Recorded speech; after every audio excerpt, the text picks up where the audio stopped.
Hey everyone, so today I'm going to cover tinkercad. Um, I have my Google open. Tinkercad is a really good elementary stepping into learning how to make your own things from scratch.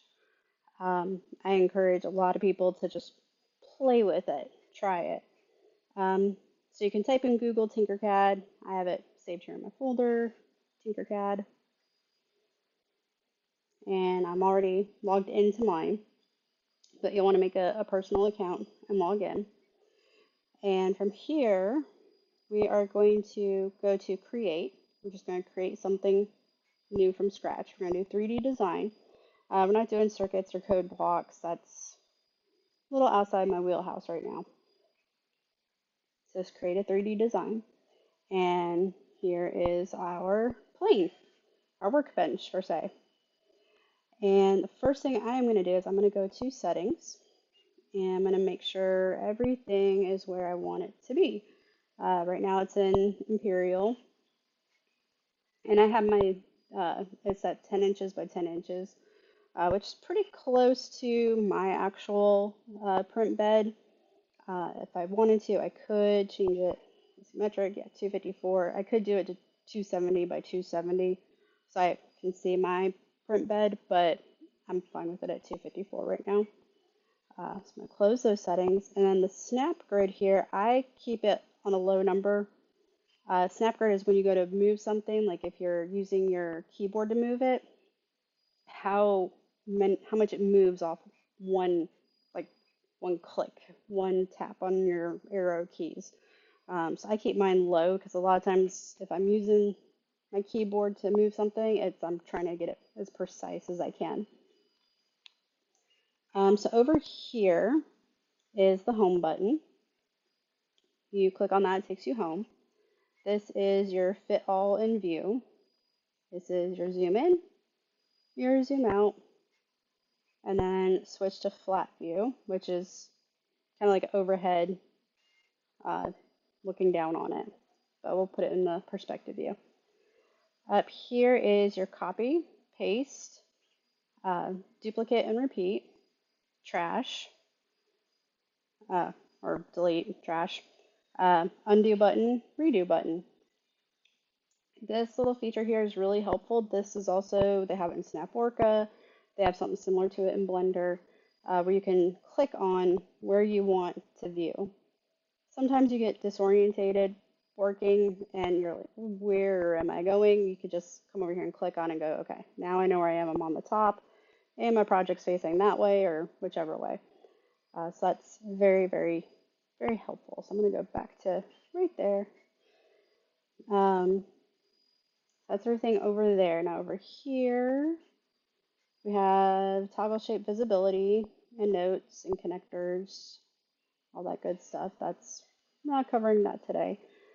Bundle group, union group, ungroup, align, mirror, cruise, shape work plane, and drop to work plane. And I'll go over those as we do them. Plus, it also shows you what it does. So, like drop to work plane shows you click it and it just drops them. Um, that's one nifty thing about tinkercad is it really helps and shows you a lot of things. There's your import to bring in a file, export to send out a file, and then your send to. This is work plane tool, ruler tool, notes, and then over here is your basic shapes and a search feature. And for basic shapes, they have quite a lot of basic shapes. When you click on it, there's letters and numbers, design starters, creatures, characters, vehicles, machines, structures, hardware, electronics, everyday objects, lots and lots of things here just to like get you started and get you creating. Like the creatures and characters. Like here's an egg shape. My kiddo needed an egg for a school project a few weeks ago, and it's like, let me look. Um, yeah, like little figurines, just all different walks of everything. We're gonna go back to basic shape right here. Um, Now for your mice, you're gonna have to play with your mice. I have a weird carpal tunnel mouse, so I have like my my clickers that are normally like on top of the mouse are on the side of the mouse for me. Um, so for me, the middle finger, the right clicker, that pans, and then my roller, I know, my roller pans, and then my right clicker kind of does everything except panning, and then my roller zooms in and out. Okay, so we are going to make a cookie. So to make our cookie, all the shapes here, I mean, we could do a donut, but that's kind of cheating. Um, we're going to do a heart-shaped cookie today. So we're going to put our mouse over the heart, and we're going to click it and drag it onto our work plane. Now, this pops up. It is solid. Whole is when you want to subtract it from something, and we'll do that here in a moment. So right now we have a solid brown heart. And I can click on this and change color if I want to. But for a cookie, I'm not mad. That's pretty good. Um, but we want to make our cookie not quite as chunky, like that's a chunky cookie. Um, this here is all your parameters around it. And this one is your height. So right now it's set to 10 millimeters. We are going to lower you down to about, let's say 3.4. That's pretty good. And try and get my mouse. See, sometimes it's easier just to come up here and there we go. Now we want our cookie much bigger, and I can grab this and pull it out, but I am not slick and smooth. I'm keeping things even, so I'm going to click it, and then I can click on these. And as it is right now, it's 26 and 28, so maybe it will be easier if I grab and pull this one. It's not a simple circle. So I can make it like really wonky looking. I'm trying not to, but it's a cookie. Okay, so now we have a heart shape. That's not too wonky. That's good. I'm content with that. So now in this cookie, we want, let me see if I have this on here. What's the colors? Okay. So with our cookie, we want uh, chips. We want like little morsels. So we're going to grab this half sphere. We can do full sphere or whatever other shape you want. You can do stars on it if you want or other hearts. And the sphere is really big in comparison. So I'm going to grab this. This is actually an easy one to fix because it's 20 by 20. And we're going to cut it down to 3 by 3. But it made it like really pointed. It didn't move that one. So we're going to cut this one down to like 2.3. So it's a little more morsely looking. Not too bad. I'm good with that. Now here we can change the color if we want to, but I'm just going to leave it. We can come up over here to this corner and do the duplicate and repeat. And I'm going to do, let's see, we already have 1, so we're going to do 2, 3, 4. Okay, now it is time to move it, but it's below the heart. We want it higher up. So this right here, you click on that and you can pull it up. And then we're just going to take it, try to grab it. There we go. And it's not perfect right now, but lift you up and drag you over to the cookie. And I'm probably way off in where I'm putting these, but we will fix that here in a minute. My goal is to at least get them lifted and over. Okay. Now I'm going to put my heart back in and come above. Yeah, it's a little off. Not too bad though. Okay, but we're also floating, like really, whoops, floating pretty high up. So one thing you can do is you can grab this cone again and drop, pull it down, and see the black around the base of this morsel. When you see it just disappear like that, it means it's now in the object. It's in the cookie, which is right where I want it. So I'm going to grab this guy and pull him over. And we're going to do the same with him. We're going to grab here, and we're just going to lower, pull it down. And then, oh, there we go. See how the black line around it disappeared? Except this guy I'm going to do a little lower. I'm going to tuck him into that cookie more. And let me rotate a smidge here. And this guy, we're going to lower. There we go. We are now in it. And this guy, we're going to lower. There we go. Now we have our morsels in there, our pink chips. And that is how you do it. Now here's the thing, is if you left these floating above it and you go to 3D print it, it is not going to work.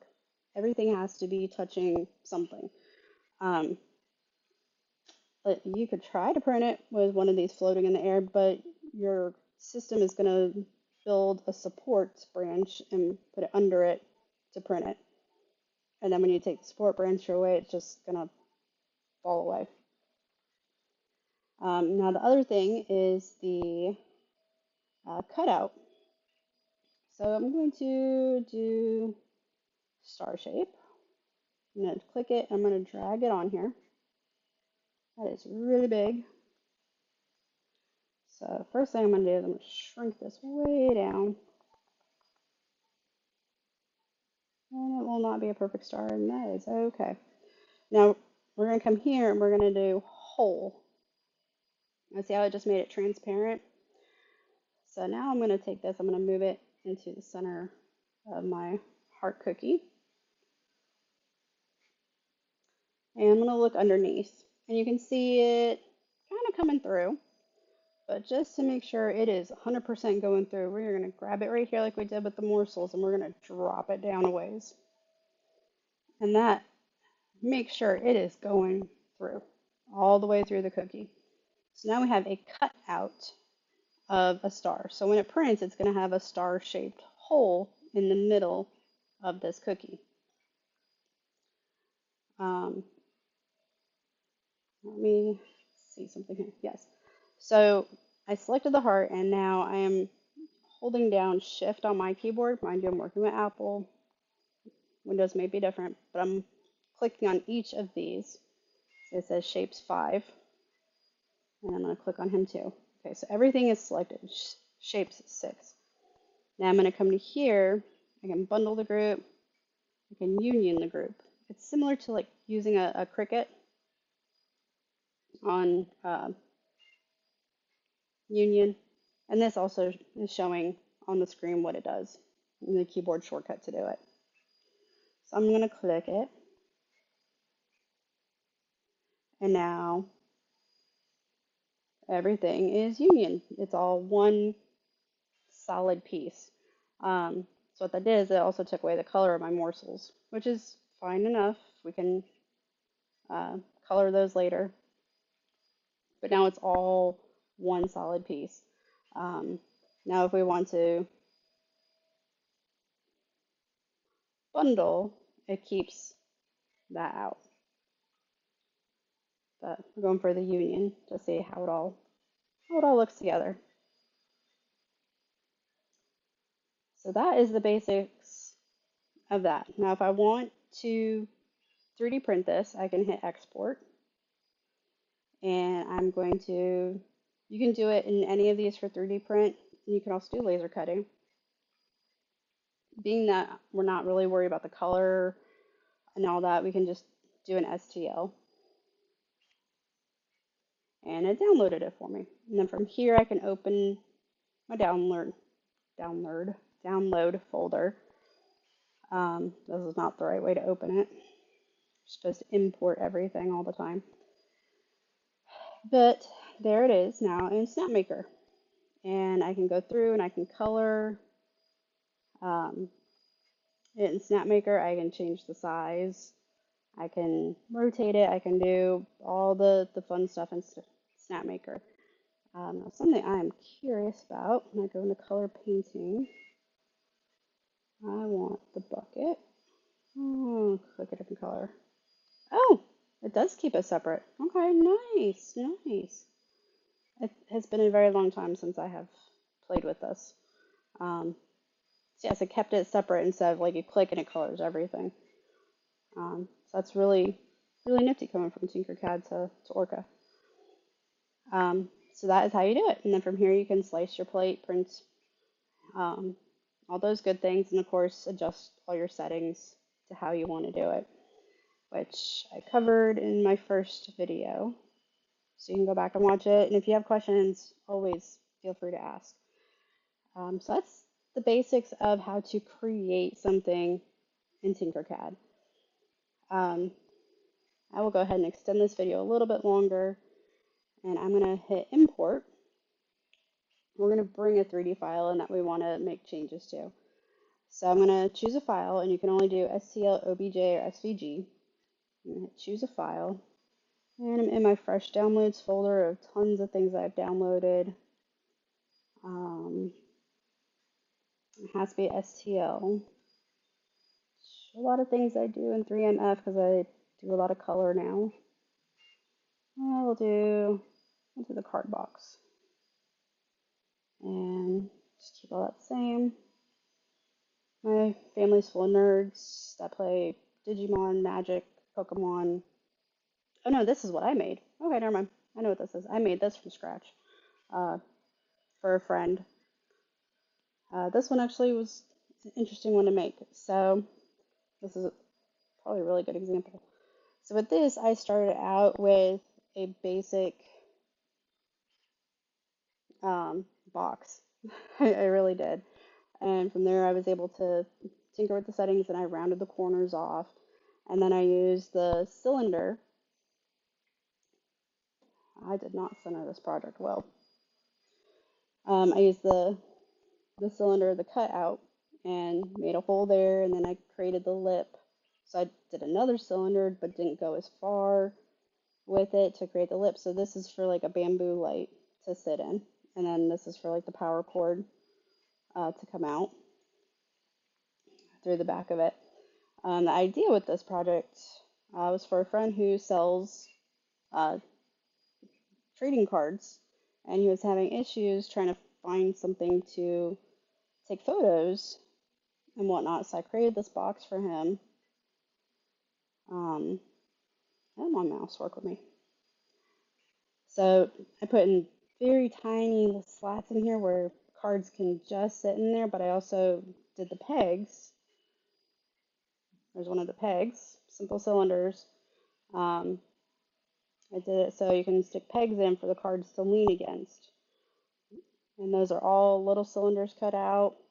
And this here was just a big box that I redid the sizes and just put it in there to take away material there. And that was really it. Honestly, the hardest part with this one was just me trying to center everything the best I could. Overall, the project came out surprisingly well. It's going to kill my OCD because my husband pointed out to me that where it was off, and now I really see it, that it's off-centered just a little bit. But this was a fun project to make here in Tinkercad. Now say I want to make an edit to it to make the box easier to pick up and carry, even though it's 10 inches by 10 inches approximately. In that case, I'm going to pick a shape. What is a good carry something shape? We'll try the round roof. And I'm going to do the whole version of it. And now I need to rotate it. So if I hover my mouse over this, this is the rotation going side to side. This one goes side to side this way, and then this one rotates, spins the whole thing around. So I'll show you that one spins like that, and then this one spins it like that.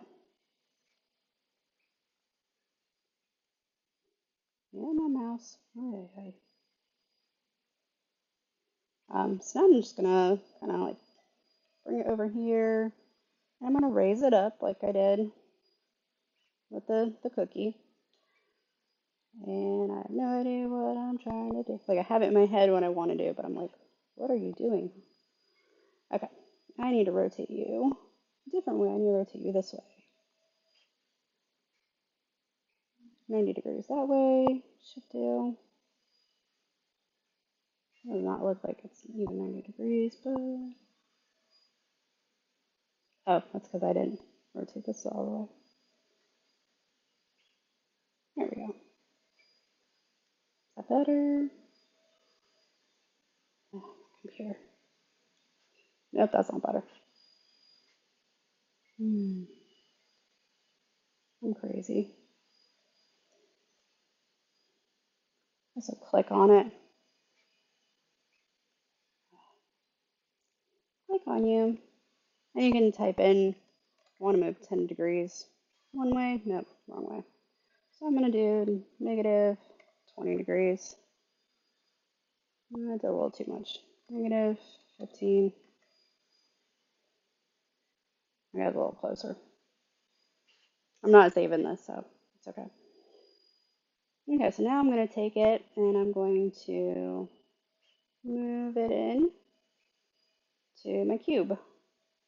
I don't want it to go all the way through, so I don't want it too deep, but I do want it to be able to hold some fingers. So we're going to do 40. I'll do 50. There we go. And I'll try to center it a little more.